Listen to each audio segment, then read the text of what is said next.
Good morning everyone.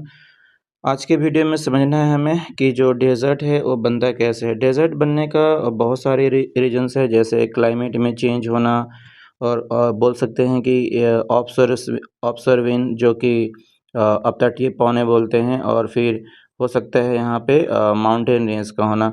तो ये जो इंडिया का जो नॉर्थ वेस्ट पार्ट है, ये जो थार डेज़र्ट है जो कि राजस्थान में है, और ये 4 स्टेट में एक्सटेंड है। जैसे यहाँ लेकिन ये बना कैसे है? इसके बनने के पीछे यहाँ पे जो अरावली हिल्स है, जो कि दुनिया का सबसे ओल्डेस्ट माउंटेन रेंज है यहाँ पे।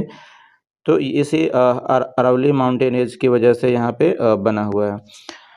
एक्चुअली होता क्या है कि जब ये अरेबियन सी से जो मानसून विंड आती है, ठीक है? जब भी मानसून विंड आता है, अरेबियन सी से आता है, तो ये तो पूरे इंडिया में रेनफॉल अच्छे से हो पाता है। लेकिन एक्चुअली होता क्या है कि जब यहाँ तक पहुँचता है तो ये एज़ अ बैरियर का काम करते रहता है। ये जो है ना, मानसून विंड को अनदर साइड में पास नहीं होने देता है।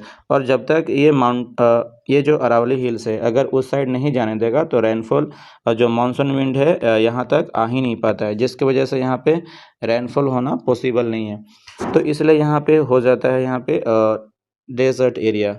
इन इसका जो और भी रीजन्स है, जैसे ऑफशोर विंड के बारे में बात कर रहे थे, तो ऑफशोर विंड होता क्या है एक्चुअली? जो ऑफशोर जो विंड है, जो अपतटीय पवनें बोलते हैं, वहाँ पे होता है क्या है ना, एक्चुअली हम लोग देखते हैं कि जो कोस्टल्स एरिया है, जो समुद्र का जो किनारे वाला एरिया है, विंड का जो फ्लोइंग है, जो डायरेक्शंस है, वो लैंड टू ओशियन की तरफ होता है, जिसके कारण जो भी ह्यूमिड एयर होता है वो इधर आ ही नहीं पाता है, क्योंकि अपोजिट डायरेक्शन में यहाँ पे विंड का ब्लोइंग होते रहता है।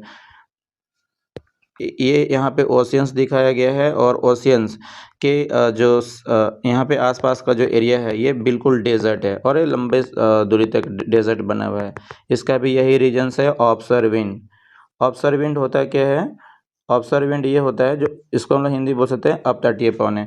इसमें यानी कि जो लैंड मासेस है, जो डेजर्ट एरिया है, इससे जो एयर है, जो विंड का जो ब्लोइंग है वो ओशन की तरफ होता है, जिसके कारण जो भी मानसून विंड है, या फिर बोल सकते हैं जो ह्यूमिड एयर है, वो जो लैंड मासेस की तरफ आ ही नहीं पाता है। और यही रीजन्स है जो कि यहाँ पे रेनफॉल लंबे समय तक नहीं होता है, और जहाँ पे भी रेनफॉल नहीं होगा वो एरिया, जो भी वो रीजन्स है, वो एट लास्ट वो डेजर्ट में कन्वर्ट हो जाता है। सो